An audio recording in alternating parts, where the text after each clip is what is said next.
Shalom. I wanted to do something enlightening on the subject of healing, but first I want to continue with the Minhag. In Judaic tradition, there's this holiday called Lag BaOmer, and basically what they do is they have picnics, they have a festival, and they separate a tenth of their challah bread to dedicate it to mourning for the dead. It's a pagan mourning practice.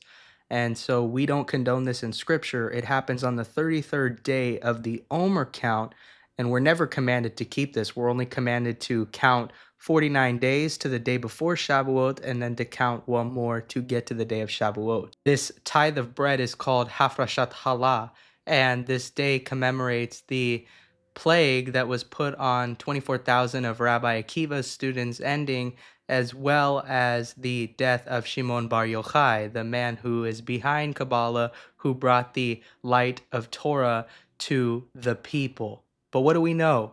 Did Yahweh ever command the fire of Kabbalah? No, he didn't. It's just as bad as the strange fire that Nadab and Abihu brought. A strange fire before Yahweh. They approached his altar in a manner that was not permitted by Yahweh, and then they set a fire that he never commanded. It's the same thing, guys. Then there's another tradition called Yamim Noraim, and these are called the 10 days of awe, or the 10 days of Teshuvah.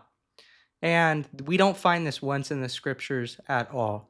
We don't find anything about a 10-day period between Yom Teruah and the Day of Atonement.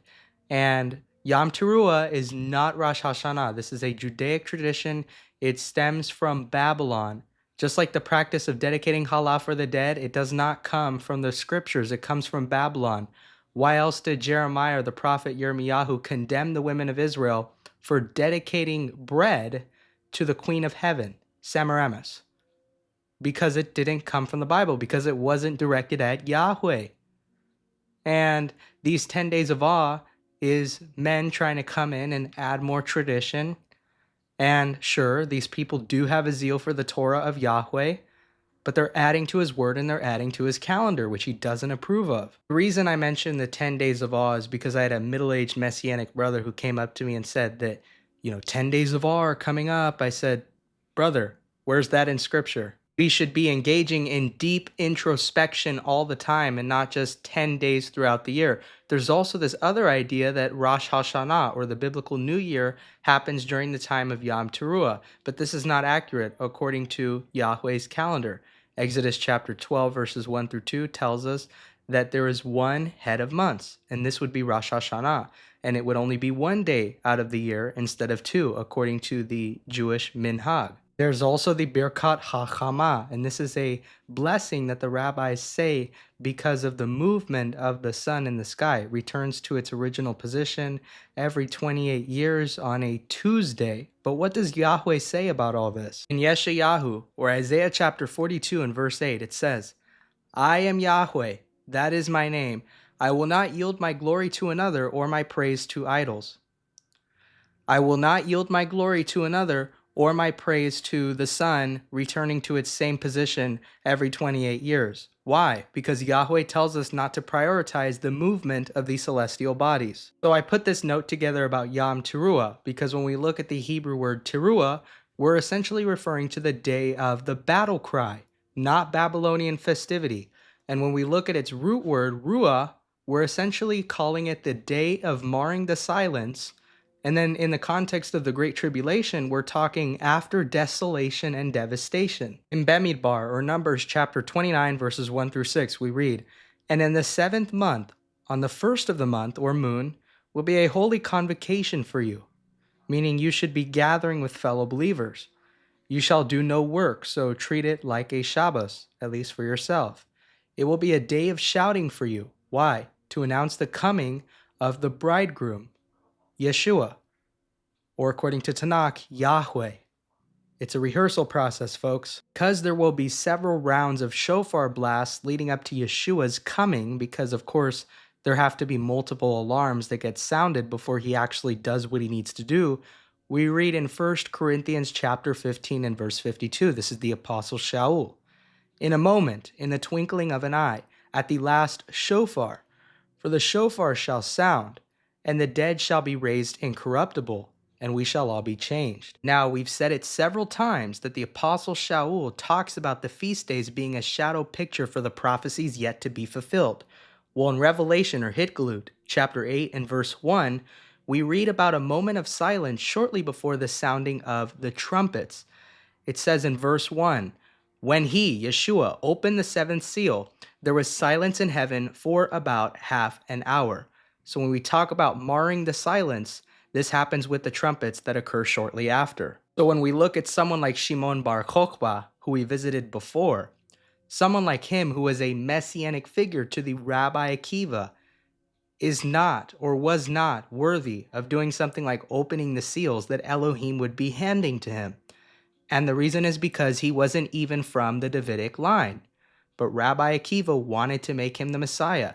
And ironically enough, before he even nominated this guy as Messiah and before he even became a Pharisee, he hated the Pharisaical order, which is why he said he wanted to be like that donkey that would bite at them instead of a dog, because a donkey would actually break their bones and a dog would not. If you're lost when I'm saying that, please go ahead and watch some of my previous videos. Now, remember, Lo Bashamayim Hai, the Judaic tradition that suggests that the Torah is not in heaven.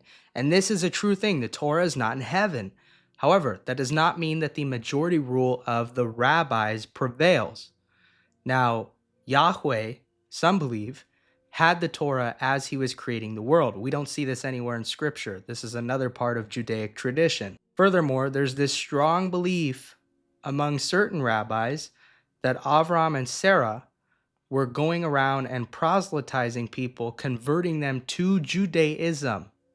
Again, that's not in the Bible, and the religion didn't even exist at that time. Now, another interesting thing is that if you look at the Talmud, some of the Midrashic discussions note that the rabbis held the Septuagint as being divinely inspired or in high regard.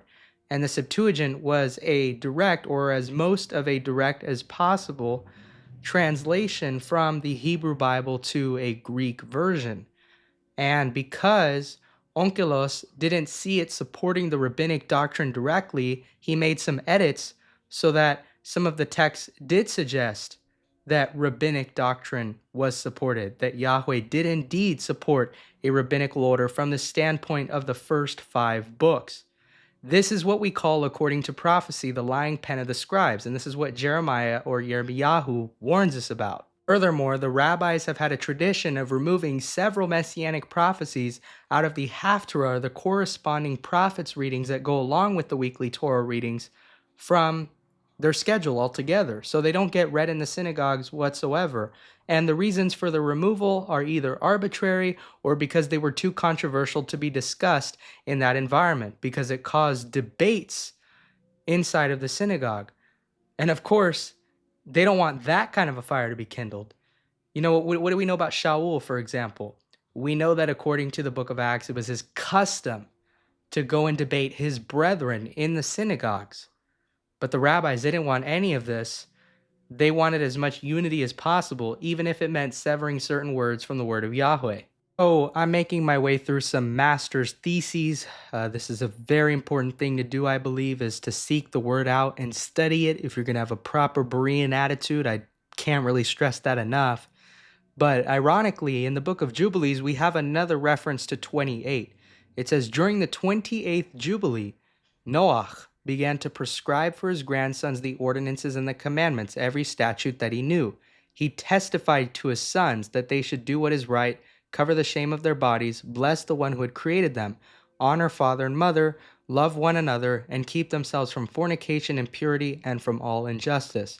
And there are some who say that a few of the Noahide laws are adjacent or run plural to some of what is described in this passage. But what do we know from the word of Yahweh? Well, that the Noahide laws are not a valid thing. They are a form of replacement theology. Rather than there being a distinguishment between Gentiles who sympathize with Jews and keep some of the commandments and Gentiles who fully convert to Judaism and keep all of the commandments, all we have is those who do not do the commandments of Yahweh and those who are willing to do the commandments of Yahweh.